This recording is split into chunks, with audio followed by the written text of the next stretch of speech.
Hola, ¿qué tal? Muy buenas noches, bienvenidos a Noticias 22. Qué alegría, qué gusto estar con ustedes para compartir mucha información que les hemos preparado. Un saludo a mis compañeros Guemarzi Rodríguez y Rafael García Villegas. ¿Cómo están? ¿Qué tal, mi querida Laura, amigos del auditorio? Muy buenas noches también a Laura Regis en la traducción de lenguas de señas mexicana. Ahora me encuentro flanqueado por dos obras, una de Magali Lara y otra de Carlos A. Morales, quien hace poco también estuvo presente en el semanario Güemas y estuvo platicando con ustedes, y vale la pena rescatar y celebrar su trabajo, y hoy pues lo compartimos con los amigos del auditorio para hacerles más llevadero, no solo el noticiario, sino también esta contingencia. ¿Cómo estás, Güemas? Así es, Rafael. ¿Qué tal, Laura? ¿Cómo se encuentran, amigos de Canal 22 de Noticias 22? Gracias por acompañarnos. Y sí, tenemos mucho de trabajo, de diálogo con Carlos A. Morales. Y si están interesados, pueden acceder a Noticias 22 Digital, ahí donde tenemos mucha información, muchas otras cosas que compartimos también con Noticias 22. ¿Y qué les parece, compañeros, si comenzamos con la información que tenemos preparada para todos ustedes el día de hoy, con los diálogos México-Canadá, un encuentro que se da entre estos dos países y que tiene el enfoque en las comunidades indígenas que habitan estos dos países? Impulsado por la Embajada de Canadá en México y el Foro de Inclusión, a través de su proyecto 6 grados, se lleva a cabo el ciclo Diálogos México-Canadá para un mundo en transformación. El proyecto es crear una coalición tanto nacional e internacional de gentes que están empujando la inclusión. La idea es que el elemento de la inclusión sea una parte elemental de todas las iniciativas y todos los proyectos. En otras palabras, si va a haber una iniciativa para crear una gran infraestructura, ya se revisó que la inclusión sea un elemento importante tanto en la construcción o cuando esta infraestructura vaya a dar servicios. Este ciclo se enmarca en un encuentro sostenido en nuestro país para revisar la agenda de inclusión realizado en noviembre pasado. Este primer diálogo estuviera también vinculado con esas conversaciones que tuvimos en el Cervantino, donde participó John Ralston Saul y también Yasna Aguilar. Entonces, como bien menciona Roberto, la idea es ir tejiendo en algo que viene sucediendo desde el 2016, como bien señalas tú, y que creemos que ahora es más necesario que nunca. Este proyecto también toma en cuenta una política de encuentro del gobierno canadiense con sus comunidades indígenas. Canadá ha tenido una historia dolosa con sus comunidades originarias y a partir de la última década ha habido una intencionalidad mucho más obvia y objetiva de entrar en un proceso de reconciliación con esas comunidades indígenas. Entonces, de ahí viene un poco también el por qué 6 Degrees, junto con el proyecto canadiense un poquito más global, se une a este tipo de proyectos, el cual también tratamos de hablar acerca del mismo afuera del país. Algunos de los temas que se abordarán fueron también dados a conocer. Insert. Noticias 22, Víctor Gaspar. Hay varios temas sobre la mesa, te podemos decir que feminismo es uno de ellos, las comunidades LGBTQ es otro. Desde luego nos interesa mucho el tema de desinformación en el contexto actual de la pandemia y cómo eso está afectando también a potenciar o a debilitar algunos sectores. Noticias 22, Víctor Gaspar. Bueno, esto que comenta Víctor Gaspar es parte de la propuesta que ha hecho la Embajada de Canadá en nuestro país, mucho de su presencia en el Festival Internacional del Cervantino, como lo acabamos de escuchar, y que detonó unas semanas después del festival, el 11 de noviembre, esto que es el encuentro que tiene que ver con la forma en la que se piensa la inclusión en estos momentos en Canadá. De esa manera el diálogo, y también comentarles que esto se lleva a cabo en diferentes ciudades. 6 Degrees no solamente es en Canadá, se celebró, como les digo, en noviembre aquí en México, está también en Berlín, en Montreal, en otras partes, y que en este momento de pandemia los encuentros se siguen celebrando a través de Internet. Hay unos debates muy, muy interesantes, entre ellos el de la resiliencia con una filósofa de Suecia que hablaba cosas muy interesantes sobre lo que estamos viviendo hoy en el encierro frente a la pantalla y esas verdades ocultas, esas verdades a medias y mentiras que al final son lo mismo. Bueno, Rafael, tenemos más aquí en Noticias 22. En efecto, y más referente a este tema, este encuentro, Güeman, como bien refieres, las comunidades vulnerables ha sido uno de los temas a abordar. Mañana van a dialogar largo y tendido al respecto. desafíos que enfrentan ante la pandemia. Este es el reporte. El primer capítulo de los diálogos México-Canadá para un mundo en transformación tendrá como tema los desafíos para los pueblos indígenas después del COVID-19. La poeta Irma Pineda, representante de los pueblos indígenas ante Naciones Unidas, nos adelanta en la entrevista lo que a su juicio serán algunos de los retos post-pandemia a enfrentar. Hay una visión romántica de que sí se produce para el autoconsumo y en buena medida lo es, pero no es suficiente. Lo que cada comunidad produce no es suficiente para el abasto, para abastecerse. Entonces, también tenemos que recuperar estas redes de organización que nos permitan ver cómo se resuelve una cosa tan básica como la alimentación, ¿no? Porque lo que viene sí va a ser una precarización en la calidad de vida de los pueblos indígenas de por sí ya pues precarizados. Irma Pineda refiere que a la fecha, 6 de mayo de 2020, la Secretaría de Gobernación reporta 867 casos de COVID entre la población indígena mexicana. Sin embargo, señala que esa cantidad se refiere a los casos reportados y no descarta la posibilidad de que haya más casos en regiones no susceptibles de ser censadas. Es por ello que el sector salud es otro de los retos. Revisar lo que nos falte de estructura de salud, pues también trabajar para cubrirlo y demandar también a los gobiernos que realicen esta cobertura, ¿no? En varias regiones indígenas tenemos una infraestructura de hospitales que se empezaron a construir y nunca se terminaron. Entonces, ¿qué pasa con estas estructuras? ¿Cómo se pueden recuperar de tal forma que beneficien a las poblaciones indígenas? Un desafío más será la generación de empleos y la reactivación de la educación en los sectores indígenas. ¿Qué va a pasar con toda la gente que regresó a sus comunidades cuando trabajaba en los campos agrícolas, en Estados Unidos incluso? ¿Cómo se van a gestionar la generación de empleos que permita que pues, la población indígena no solamente esté ocupada, sino también generando ingresos, ¿no? Y alimentación? Entonces, bueno, tenemos que, pues, en todo este proceso donde no ha habido acceso a redes digitales y que se pueda participar en el proyecto de Aprende en Casa, como lo ha señalado la SEP, lo que se ha hecho es que, pues, la misma gente está rediseñando sus formas de educación, ¿no? Para participar en el primer capítulo de los diálogos México-Canadá para un mundo en transformación este jueves 7 de mayo, es necesario realizar un registro que puede encontrar en la cuenta de Twitter de la Embajada de Canadá en México, que aparece en pantalla. Noticias 22, Víctor Gaspar.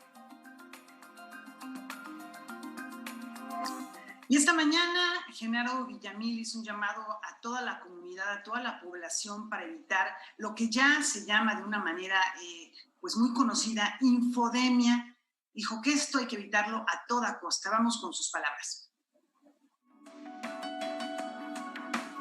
El director del Sistema Público de Radio y Televisión, Genaro Villamil, envió un mensaje a la sociedad en la conferencia matutina del presidente de la República, Andrés Manuel López Obrador, sobre el impacto mediático y social de la infodemia en medio de la emergencia sanitaria. Comentó que este término es utilizado por la Organización Mundial de la Salud para referirse a la información con contenidos falsos, exagerados o medias verdades sobre la pandemia, y que su rápida propagación se genera de persona en persona a través de las redes sociales. En las redes sociales el tema es el algoritmo. Es la fórmula secreta que hace que a nosotros nos llegue determinado contenido en Twitter, en Facebook, en YouTube, y que tiene que ver con nuestros datos personales. En las redes sociales, cuando algo es gratis, quiere decir que el negocio somos nosotros, nuestros datos. Hizo un llamado a evitar intoxicar las redes sociales con información falsa y a cortar las cadenas de esta para no generar miedo y desconfianza. Comentó que los ataques a enfermeros y doctores tienen que ver con acciones de infodemia que además potencia las teorías de la conspiración. Y creo que es responsabilidad de todos, de los medios privados, de los medios públicos, por supuesto. En los medios públicos hemos estado curando las noticias falsas, señalándolas a través del noticiario de Canal 11, de un programa especial en el Canal 22, de una constante labor de señalar y de informar en el Canal 14 y, por supuesto, en el IMER y en Radio Educación. Muchas gracias. Fundamental reiterarnos dónde se informan, dónde están consiguiendo la información y mucho cuidado con las fake news. Es momento de hacer una brevísima pausa, pero tenemos mucho más aquí en Noticias 22.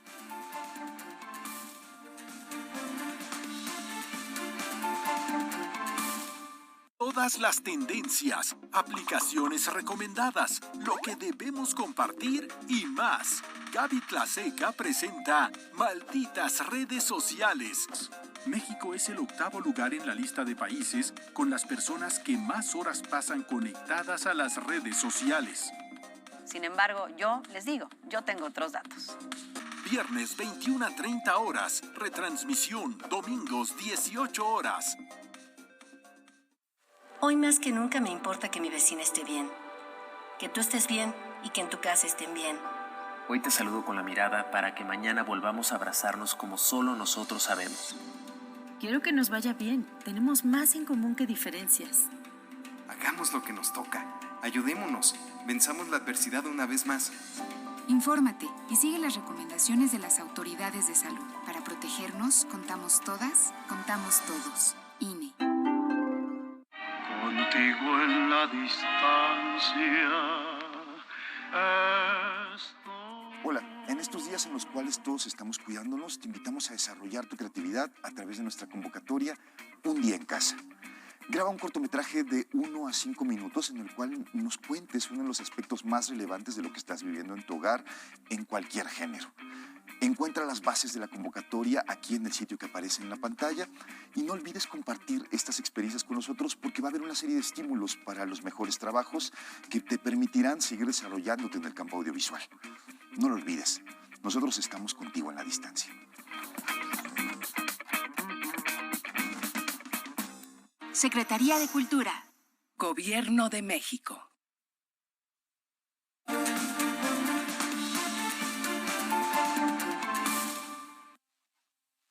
Continuamos aquí en Noticias 22, es miércoles de Diáspora Cultural y Edgardo Bermejo nos invita a hacer un recorrido entre Francia y Australia.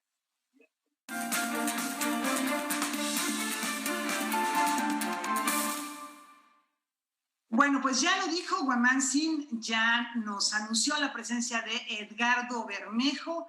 Platícanos de estos dos personajes, él y ella, que se encuentran en diferentes partes del mundo y están haciendo cosas interesantes más allá de la situación de emergencia en la que pudiesen encontrarse.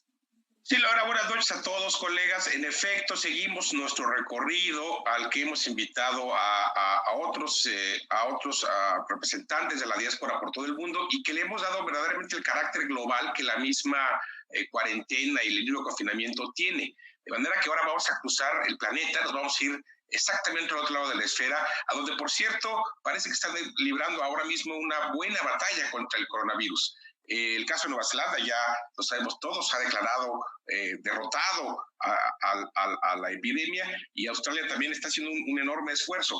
Y para hablarnos de la situación en Australia, nuestra querida Irma Enríquez, ella es pianista, promotora cultural, con muchos años en Australia, una figura de la música en Australia, pero también en la región, en el sudeste asiático. La presentamos aquí con más detenimiento hace algunos meses y ahora es la propia Irma quien nos da su testimonio de lo que ocurre en Australia. Vamos a verla. Hola, ¿qué tal? Soy Irma Enríquez, pianista residente en Sydney, Australia. El comienzo de las noticias del COVID-19 llegaron aquí en enero 20. Para el 25 de enero ya teníamos casos aislados en Sydney, en Melbourne y en Perth. Esto coincidió con el final de las vacaciones de verano. En febrero se vivió muchísima ansiedad colectiva de no saber qué iba a pasar con la transmisión del virus en este continente, con todo el regreso de los turistas y de los visitantes. En marzo todas las actividades públicas fueron canceladas, encierro sugerido por médicos y ahora cuarentena impuesta por el gobierno. La policía está ayudando a reforzar las medidas de permanecer en casa. El ejército asiste a hospitales y la llegada de otros connacionales. Casi todo está cerrado aquí. Farmacias, hospitales y supermercados permanecen obviamente abiertos para el servicio con límite de compra de productos básicos por persona. La adaptación a la que nos hemos encontrado, al menos aquí en Sydney, oficinas, escuelas y algunos servicios culturales están en línea ahora. Yo ya estoy también en línea. Tuve que adaptar en mi estudio de piano cámaras, obviamente, para poder hacer el servicio a los padres que quieren tratar de mantener una normalidad para sus hijos en esta pandemia. En febrero empezamos con medidas sanitarias muy estrictas, tanto para los estudiantes como los familiares. En marzo se empezó con la regla de 1.5 distancia personal, por lo que tuve que poner 2 cámaras en el piano, en los 2 pianos básicamente, y usar un puntero para poder hacer correcciones a la distancia. Ahora a finales de marzo todos estamos forzados a irnos a línea. La mayoría de mis alumnos siguen las clases en línea, pero ha sido difícil el ajuste tanto para los padres como para nosotros en todos sentidos. Y bueno, es mi manera de mantener un poco de ingreso. Al ver a mis alumnos en línea y a los papás, me dio muchísima ternura, tristeza y una frustración enorme de ver casi lo que pasa en las películas de ciencia ficción, tanto avance tecnológico y aún seguimos siendo bastante vulnerables. Trato de aprender los lenguajes de los compositores que mandaron recientemente obra, con el fin de poder reactivar los proyectos en el 2021 posiblemente, pero no dejar de hacer música para todos. Espero que este contagio pueda contenerse prontamente para poder reactivar de alguna manera la vida artística en esta parte del mundo. Reciban un fuerte abrazo del Down Under y yo también formo parte de la diáspora cultural mexicana. Adiós. Bueno, pues como muchos otros creadores, adaptándose a las nuevas circunstancias, como nosotros mismos, explorando nuevas tecnologías, plataformas, herramientas que nos permitan estar en contacto, en este caso con los alumnos, con los compositores. Y ahora platícanos un poquito de qué está pasando en París con Alberto Ramírez, Edgardo. Alberto también estuvo con nosotros hace algunos meses. Él es un pintor oaxaqueño con muchos años en Francia, más de 30 años ya residiendo en los suburbios de París. Y en el caso de Alberto, lo que vamos a ver es un acercamiento de nuevo, pues intimista a su vida cotidiana, unas ganas de él de compartirnos su estudio, su colección de obra, algo, yo diría, muy doméstico, muy personal, muy íntimo, que hoy podemos compartir con nuestros televidentes desde un estudio en un suburbio de París de un mexicano muy establecido en una de las grandes capitales mundiales del arte y la cultura. Hola, me llamo Alberto Ramírez, soy pintor oaxaqueño y radicando en Francia desde hace prácticamente 30 años. Les quiero presentar un poco mi universo en estos momentos de confinamiento. Es muy complicado salir a la calle y bueno, aquí es la foto de Eunice Chao, mi familia, algunos trabajillos míos, la foto del buen Lázaro Blanco, que me encanta, otro trabajillo mío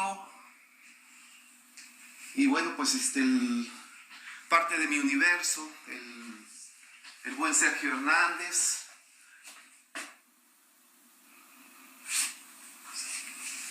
Y también, bueno, pues una serie de máscaras, mi colección de máscaras que tengo prácticamente 20 años coleccionando. Y bueno, pues me encantan las máscaras. Aquí el buen Macotela, Gabriel Macotela, un grabadito.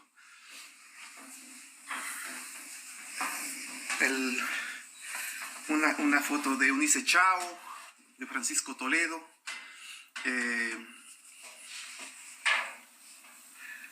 fotos de Rogelio Cuellar, que me encanta también su trabajo,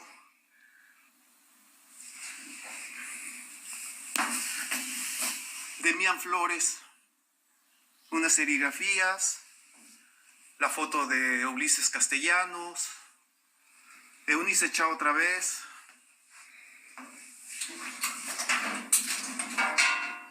Graciela Iturbide, que bueno, me encanta su foto.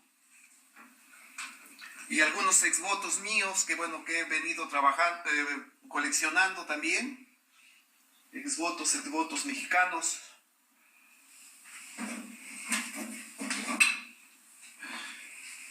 Y bueno, es mi taller donde paso la mayor parte de mi tiempo trabajando.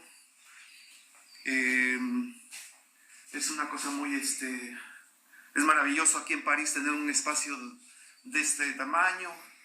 Y los últimos trabajos que he realizado en 2020, que están en proceso todavía. Pinturitas.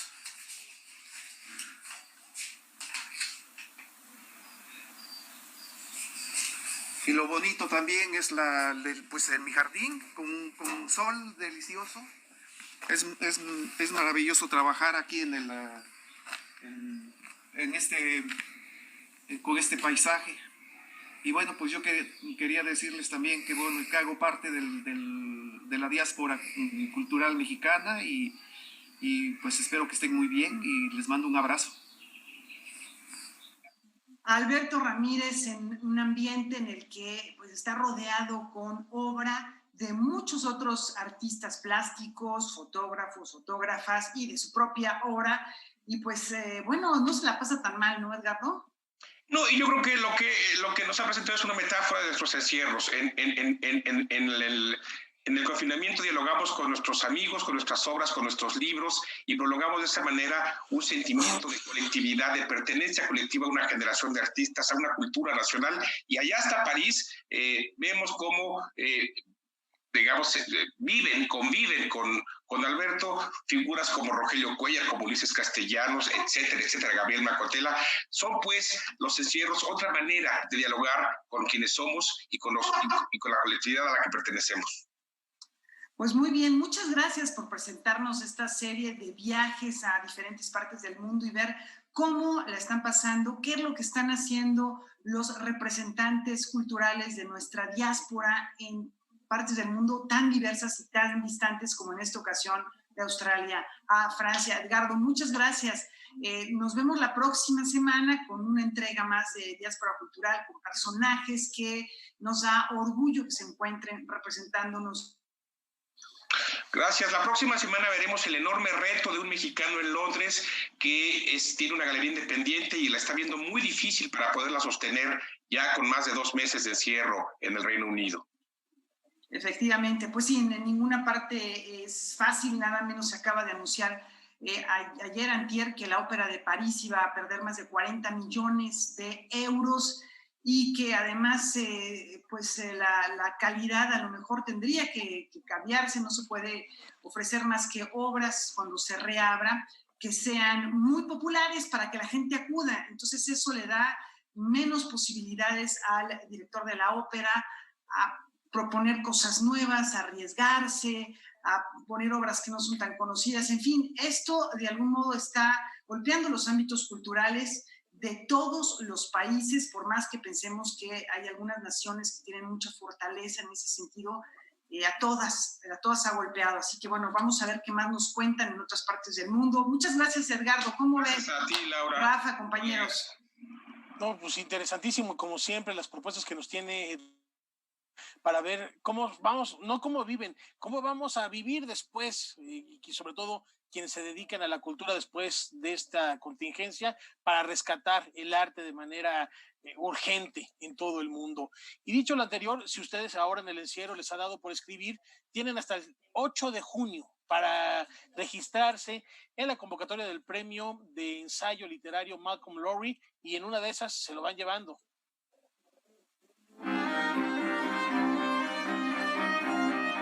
En el marco de la campaña Contigo en la Distancia, la Coordinación Nacional de Literatura y el Gobierno del Estado de Morelos lanzan la convocatoria para participar en el Premio Bellas Artes de Ensayo Literario Malcolm Lowry 2020.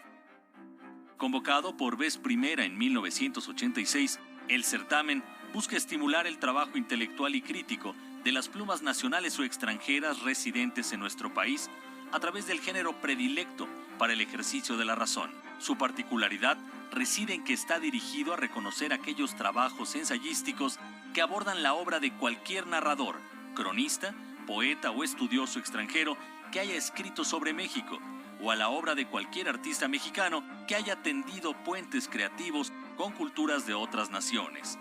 Desde su creación, el galardón ha sido otorgado a escritores de la talla de José Emilio Pacheco, José Iturriaga, Gilberto Prado, Armando González Torres y Luis Felipe Lomelí.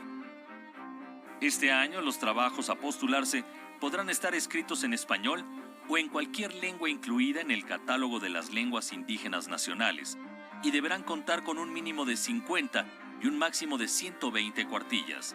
La fecha límite de entrega de trabajos es el 8 de junio. El registro deberá realizarse en la plataforma literatura.imba.gov.mx. El fallo del jurado se emitirá el 2 de julio y se dará a conocer en fechas posteriores en los sitios web y redes sociales de la Secretaría de Cultura, el IMBAL y la Secretaría de Turismo y Cultura de Morelos. La ganadora o el ganador recibirá un diploma y la cantidad de 150,000 pesos, además de la publicación de su obra. La fecha y el lugar de la ceremonia de premiación serán establecidos posteriormente por las instituciones convocantes. Las personas interesadas pueden consultar la convocatoria completa en el sitio oficial de la Coordinación Nacional de Literatura y en la plataforma contiguenladistancia.cultura.gov.mx. Bueno, es momento de hacer una pausa, no sin antes invitarlos a que nos acompañen terminando Noticias 22 en Debate 22. ¿Cuál es el tema que tendrá el día de hoy Kimberly Armengol? Bueno, las autoridades nos han dicho que se está aplanando la curva epidemiológica. ¿Qué significa esto? ¿En qué momento nos encontramos en riesgo? ¿En qué momento vamos a estar con mayores contagios? Se supone que es en estos días cuando en la Ciudad de México estaremos en los peores momentos de contagio del COVID-19. Y bueno, para ello Kimberly Armengol hablará al respecto con el infectólogo doctor Francisco Moreno hoy a las 9 de la noche en Debate 22. Los invitamos a que no se pierdan este programa. Hacemos una pausa y tenemos más al volver.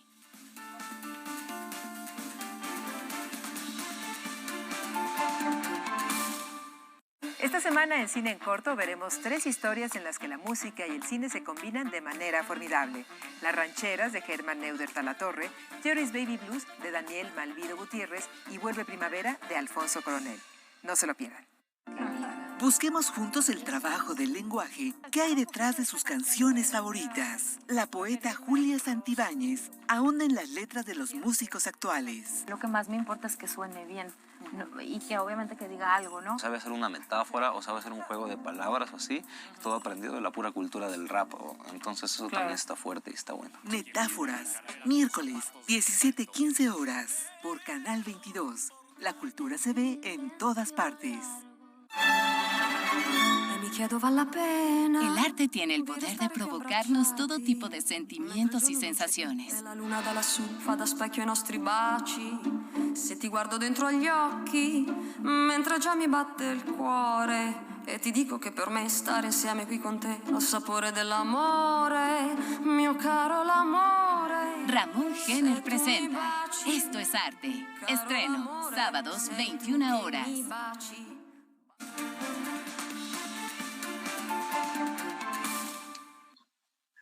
Ya va a empezar el Festival Cultural de Mayo. ¿Cómo lo van a hacer? Bueno, pues todos se han puesto de acuerdo para presentarnos lo mejor de sí de una manera distinta. Vamos a ver de qué se trata. Las medidas de contingencia que se tomaron en la ciudad de Guadalajara pusieron en duda la realización de la 23ª edición del Festival Cultural de Mayo. Sin embargo, los artistas, invitados, productores y organizadores trabajaron para producir y trasladar el encuentro multidisciplinario a las plataformas digitales a través de audiovisuales de alta fidelidad. El Festival Cultural de Mayo ha sido durante ya muchísimos años un festival de tendencia en donde podemos ver artistas que posteriormente se encumbran o regresan a México, pues ya con nombre. Las actividades de esta edición estarán dedicadas a Beethoven. Se conmemoran los 250 años de su nacimiento y para celebrarlo, El encuentro multidisciplinario preparó más de 40 horas de contenido de un total de 64 actividades que estarán divididas en 9 disciplinas. Pues va a haber varias secciones en la página web, por ejemplo, de danza, de música, de festivales anteriores. Vamos a tener una sección muy interesante para retransmisiones, una por día. Los 2 estrenos en Latinoamérica de K-Public y de Alan Lake, a los cuales ya me referí. La espina dorsal, por así decirlo, del festival van a ser la ejecución de las 32 sonatas de Beethoven. Nos sentimos muy contentos porque estoy seguro que será el primer ciclo de las 32 sonatas de Beethoven en el año del 250 aniversario de su nacimiento en el mundo. En la conmemoración del nacimiento del compositor alemán participarán 15 compañías de circo. La compañía de danza K-Public interpretará la pieza titulada 9, que está inspirada en La Sordera.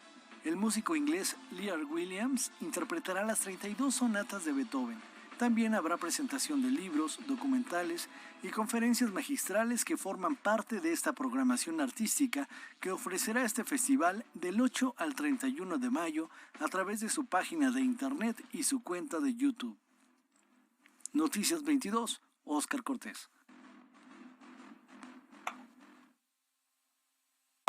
Esta pandemia en el mundo ha tenido que provocar la cancelación de una cantidad enorme de actividades en torno al aniversario de Ludwig von Beethoven, que comienza a partir de enero, aunque el día en que se conmemora su nacimiento será hasta finales de diciembre. Ya veremos qué ocurrirá de aquí a diciembre. Mientras tanto, pues qué bueno que tengamos la oportunidad de escuchar algunas de sus obras, de este genio de la música, de esta piedra angular de la música contemporánea.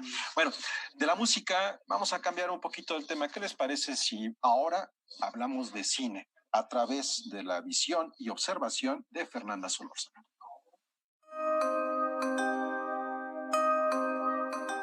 Desde el mes de marzo se puso a la venta en España la tercera edición de Misterios de la Sala Oscura, ensayo sobre el cine y su tiempo, de Fernanda Solórzano. Debido a las medidas de aislamiento que persisten en la península ibérica, la presentación del ejemplar se realizó a través de Instagram, en donde la autora platicó con el público por casi una hora sobre este libro que le llevó 7 años terminarlo.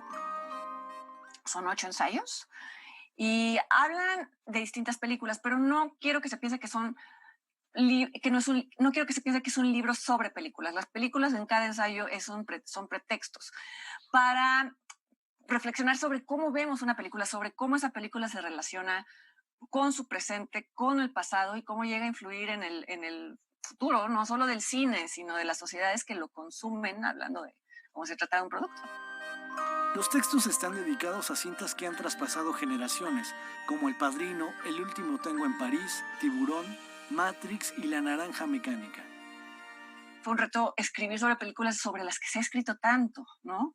Había que encontrar una nueva manera de acercarse a ellas. Y entonces, bueno, mi manera de acercarme a ellas fue esa, ¿no? Entendiendo qué relación tenían con su pasado tanto cinematográfico como el pasado de las sociedades que las estaban recibiendo. Yo creo que una película, el impacto que puede tener, tiene que ver totalmente con lo que está sucediendo en ese momento. Para Solórzano, el cine es una herramienta cultural con el que se puede analizar a la sociedad. Sí es posible ver un cuerpo de obsesiones y fantasmas y preguntas que se quieren responder, y eso también es como una de las cosas que a mí en lo general me gusta mucho del cine, ¿no? Los directores que vuelven a un tema una y otra vez y lo responden de distintas maneras en sus películas. Noticias 22, Óscar Cortés.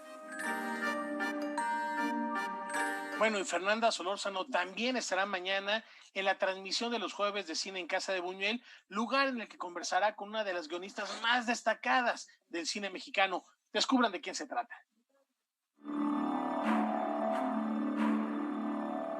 Paz Alicia García Diego es la gran contadora de historias del cine mexicano, una vocación heredada de generación en generación por las mujeres de su familia.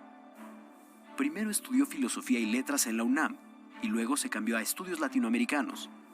Paralelamente, nunca dejó de cultivar su pasión por el cine.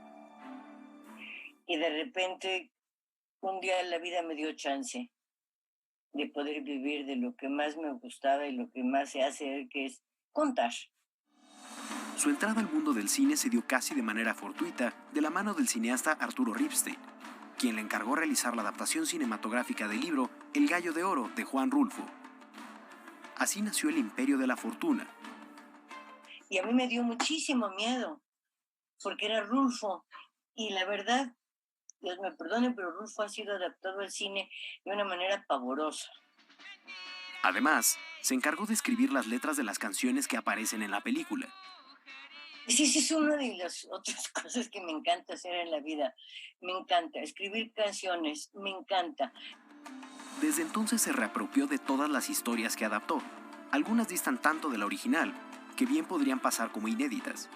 En el camino le tocó adaptar para la pantalla grande El coronel no tiene quien le escriba, de Gabriel García Márquez, que además fungía como productor. Y estaba muy pendiente de cuándo empezaba yo. Y eso es como que te habla el maestro de escuela a tu casa, ¿no? ¿Qué tal? ¿Cómo vas con la adaptación? Y decías, Dios mío, me está persiguiendo la maestra acá, está en mi casa, ¿no? Preguntándome si ya hice la tarea. Afortunadamente, él, calculo que una superstición o no sé por qué, pidió él en el contrato no leer en el guión, no participar, no ver la película hasta que estuviera, no saber quiénes eran los actores, no ver la película hasta que estuviera terminada. Cosa que cumplió cabalmente y eso me dio muchísima libertad. Claro que tiene historias propias. El diablo entre las piernas es una de las que más le han dejado satisfechas.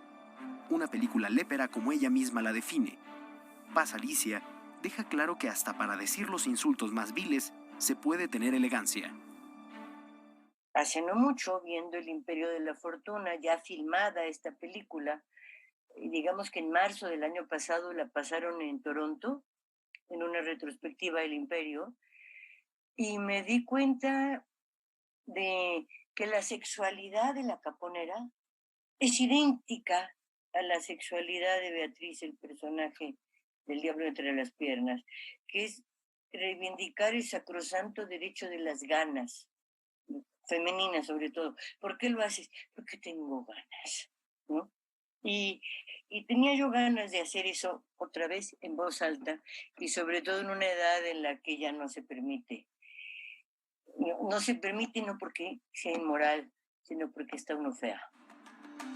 Con información y texto de Julio López, Rodrigo Peredo, Noticias 22.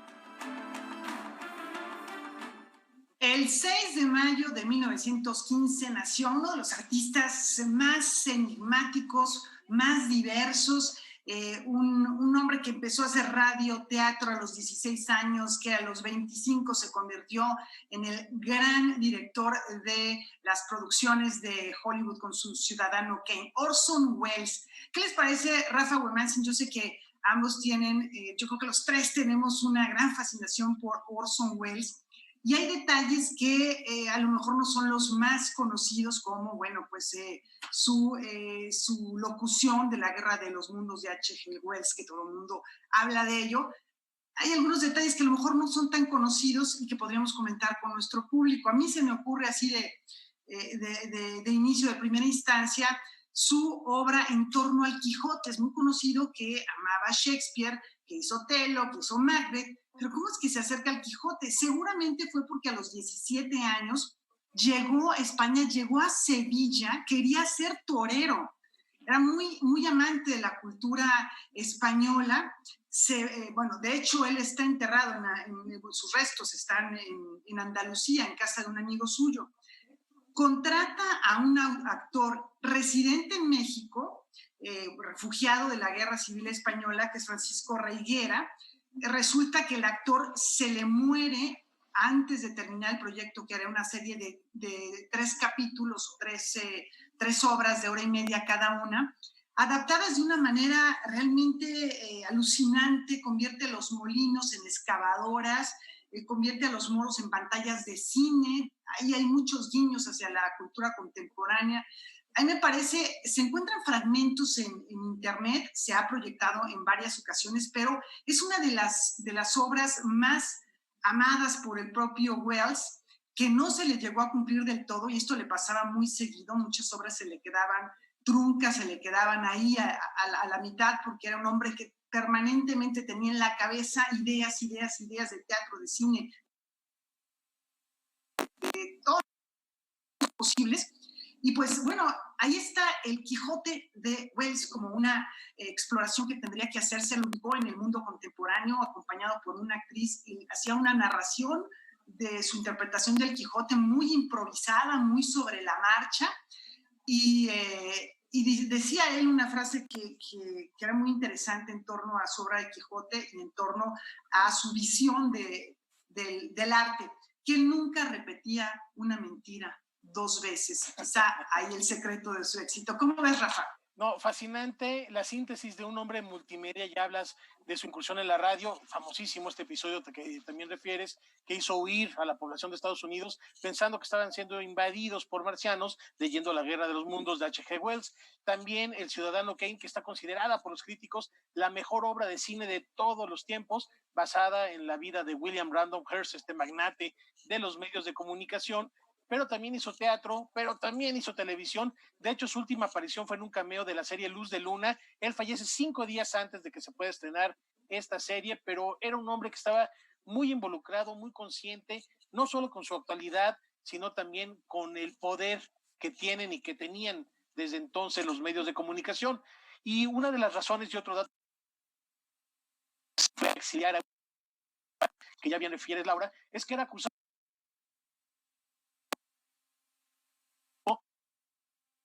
eso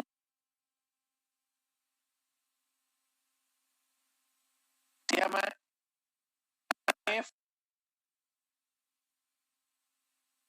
falsas, pero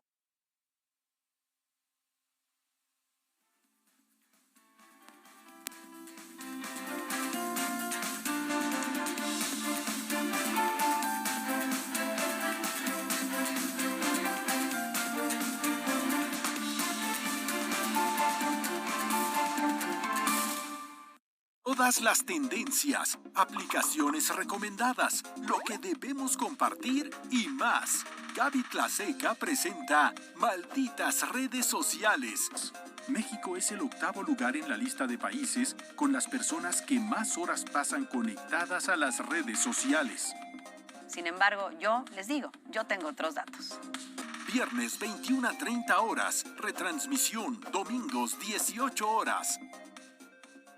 Grandes invitados nos hablarán de temas llenos de relevancia actual, desde el coronavirus hasta esas cosas que tienen en común los robots y los chamanes.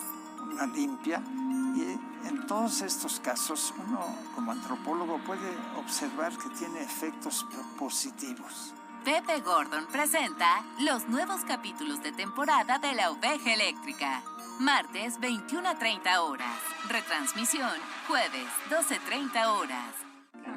Busquemos juntos el trabajo del lenguaje que hay detrás de sus canciones favoritas. La poeta Julia Santibáñez ahonda en las letras de los músicos actuales. Lo que más me importa es que suene bien, y que obviamente que diga algo, ¿no? Sabe hacer una metáfora o sabe hacer un juego de palabras o así, todo aprendido de la pura cultura del rap. Entonces eso también está fuerte y está bueno. Metáforas, miércoles 17:15 horas por Canal 22. La cultura se ve en todas partes. El arte tiene el poder de provocarnos todo tipo de sentimientos y sensaciones. La luna da lassù fa da specchio ai nostri baci. Se ti guardo dentro agli occhi, mentre già mi batte il cuore, e ti dico che per me stare insieme qui con te ha il sapore dell'amore, mio caro l'amore. Ramón Jenner presenta Esto es Arte. Estreno, sábados 21 horas. Todas las tendencias, aplicaciones recomendadas, lo que debemos compartir y más. Gaby Tlaseca presenta Malditas Redes Sociales. México es el 8º lugar en la lista de países con las personas que más horas pasan conectadas a las redes sociales. Sin embargo, yo les digo, yo tengo otros datos. Viernes 21 a 30 horas, retransmisión, domingos 18 horas. toma para que lo cuelgues en tu coche. Patricia y yo formamos un matrimonio muy unido. Eduardo parece una persona normal. Mi amor. Luisa y yo nos conocimos hace más o menos un año. Un viaje le cambiará la vida y sus más grandes miedos saldrán a flor de piel. Buenas noches. ¿No quiere que le ayudemos? Llovizna, recordando a Aarón Hernán, jueves 22:30 horas. Ahora la sala de conciertos será la sala de tu casa. Pronto todo aquello se acabó. Este cariño maldito que a diario atormenta a mí, ni pensar que nunca más. El mejor mariachi para el mundo. Serenata Mariachi Vargas de Tecalitlán. Contigo en la distancia. Hola, en estos días en los cuales todos estamos cuidándonos, te invitamos a desarrollar tu creatividad a través de nuestra convocatoria Un Día en Casa. Graba un cortometraje de 1 a 5 minutos en el cual nos cuentes uno de los aspectos más relevantes de lo que estás viviendo en tu hogar en cualquier género. Encuentra las bases de la convocatoria aquí en el sitio que aparece en la pantalla y no olvides compartir estas experiencias con nosotros porque va a haber una serie de estímulos para los mejores trabajos que te permitirán seguir desarrollándote en el campo audiovisual. No lo olvides, nosotros estamos contigo en la distancia.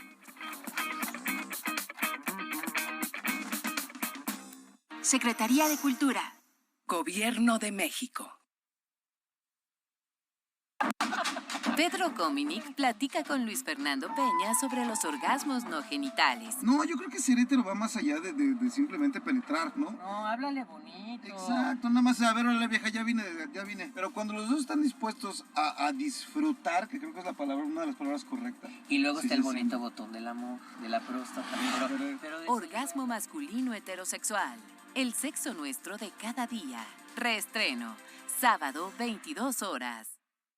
Ahora la sala de conciertos será la sala de tu casa. Pronto todo aquello se acabó. Este cariño maldito que a diario atormenta a mí, ni pensar que nunca más. El mejor mariachi para el mundo. Serenata Mariachi Vargas de Tecalitlán. Acompaña a Kimberly Armengol y a Mariana H. en esta tertulia con distintos invitados para conversar sobre aspectos que afectan, influyen y determinan a las mujeres en México. Yo creo que nuestros argumentos son válidos. Con un tono desenfadado e irreverente. Es muy divertido, porque nos ha impulsado desde... El Nido, un programa de mujeres que aborda temas de géneros y tapujos y con mucha ironía. Miércoles 23:30 horas, por Canal 22. La cultura se ve en todas partes. Bartolomé Esteban Murillo fue un pintor español. Este es un viaje a través de las miradas, los gestos, el color y la luz de sus obras. Murillo es tan popular porque sabe llegar a la gente. Lo que yo siento es a través del ser humano que retrata una emoción mucho más profunda, la de la compasión, la de la inocencia. No son pinturas, no son objeto de colección, no es una cuestión decorativa. Sus obras son objetos de devoción. Murillo, la alegría del barroco. Estreno, jueves 18 horas. Aquí la caricatura es el recurso plástico para entender la realidad del país. Perdón, pero yo veo una manipulación clarísima. Son ángeles que vienen del cielo a traernos la cura de nuestros males. Porque tiene que ver con tu identidad. Porque tú, aferrado a esa emoción, eres lo que eres. El Chamuco TV y los hijos del Averno. Fíjense de paranoias histéricas, no van a ver. Domingos, 20:30 horas. Retransmisión, viernes, 22 horas.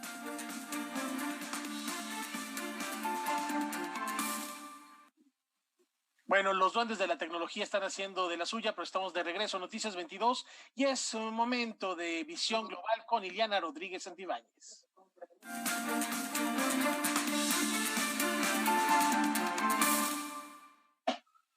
Bueno, y como hemos dicho en otras ocasiones, el mundo continúa con o sin COVID. Y bueno, el tema hoy día es ponernos a reflexionar en temas internacionales precisamente con aquellas personas cuya condición los invisibiliza respecto a la realización de los derechos humanos. Y nos referimos justamente al tema de los migrantes, pero no cualquier migrante, no aquellos que están varados en aeropuertos, en terminales de trenes o marítimas, sino justamente aquellos migrantes que están en riesgo por no tener documentos y ser invisibles a la luz del derecho de los estados y, por supuesto, del derecho internacional público. Hoy día, justamente, las autoridades internacionales con sede en Ginebra han denunciado que Rusia no está cumpliendo con el Estatuto de Refugiados.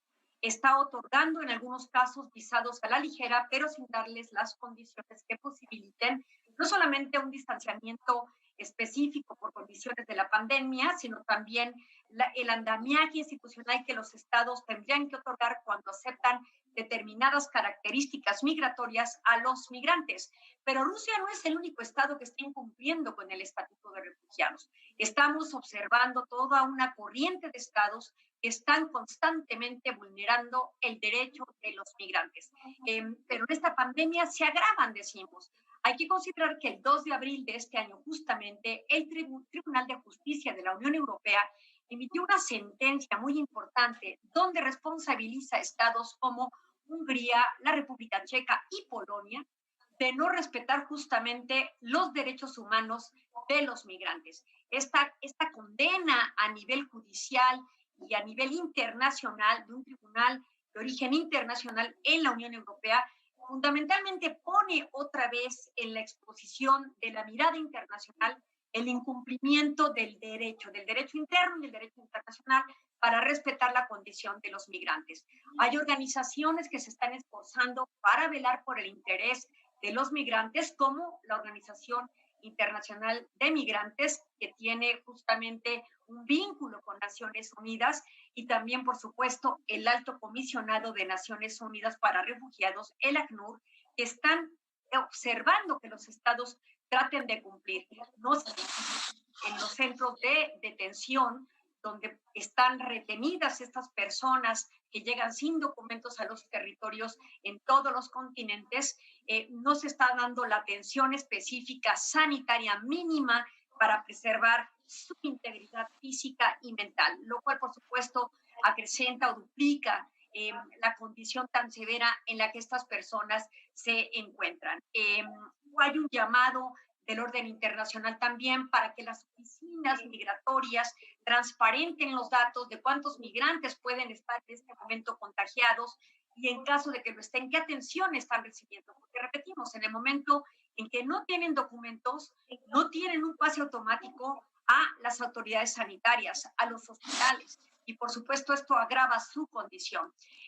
Hay que decirlo, toda la política pública que están desarrollando los estados en referencia a los migrantes se enfoca también a una estrategia de cooperación internacional que proviene de los Objetivos de Desarrollo Sostenible que produjo Naciones Unidas a cumplirse desde el 2015 y hasta el 2030. Dentro de estas justamente tiene que ver la condición de los migrantes y las condiciones que los rodean para poder hacer sustentable el desarrollo de la vida de estas personas en esta condición. Así es que, amigos de Canal 22, esto es uno de los temas que está ocurriendo a nivel internacional, pero también a nivel nacional. Lo vemos con la frontera norte y, por supuesto, con nuestra frontera sur, donde nos preguntamos si están habiendo retornos forzados, donde nos preguntamos cuál es la transparencia para que los despachos puedan tener apoyo a las personas que se encuentran en esta condición de estatus de migración sin documentos y, hay que decirlo, invisibles para los estados, lo que duplica su sufrimiento. Pues fundamental hacer estas reflexiones, Iliana, porque muchas veces volteamos a ver a los migrantes de cerca o a los mexicanos que migran a nuestro continente. Es un problema global que a todos los afecta, y hay vigilantes, hay policía internacional que está muy al pendiente de cómo se está moviendo este pulso, y ahora en época de contingencia, en época de pandemia, va a ser muy necesario poner especial atención en estos fenómenos migratorios. Así es, hay que estar atentos a esta normativa. Muchas gracias. Y que es muy importante, Rafael, Laura, amigos, porque también cuando pensamos en todos esos migrantes que según reportes de la ONU son más de 75 millones de personas en todo el planeta que se están moviendo, se están desplazando, ya sea por el cambio climático, por el crimen organizado, por la pobreza, por la falta de desarrollo económico. Si sumamos este número más el 40% de la población de todo el planeta que no tiene acceso al agua para lavarse las manos, estamos hablando de que estos dos factores se vinculan tremendamente con estos flujos migratorios, y en esos flujos migratorios entonces vamos a hablar todavía de otras cosas más, como por ejemplo hablar de los niños. A finales del mes de marzo, la UNICEF ha hecho un llamado para atraer la atención, como que nos un poco de qué pasa con los pequeños. No es solamente el quedar traumatizados con este encierro, sino también la desprotección, la educación, la alimentación, etcétera, etcétera, etcétera. Sí, hay que voltear a estos grupos vulnerables que pareciera estar olvidados en este momento. Bueno, pues así están las cosas. Liliana, muchísimas gracias. Ya nos vamos a despedir y bueno, pues sí, efectivamente, como dices, Guamansi, la ONU ha recomendado especial atención a los migrantes justo durante este momento de crisis que son los más frágiles. Rafa, ya nos vamos. La música de Giraud, a 128 años de su fallecimiento, músico estadounidense de origen francés o francés de origen americano, como lo quieran ver, fue a reivindicar el nombre de su padre en Francia. Gracias y hasta mañana. Disfrútenlo, buenas noches. Chao.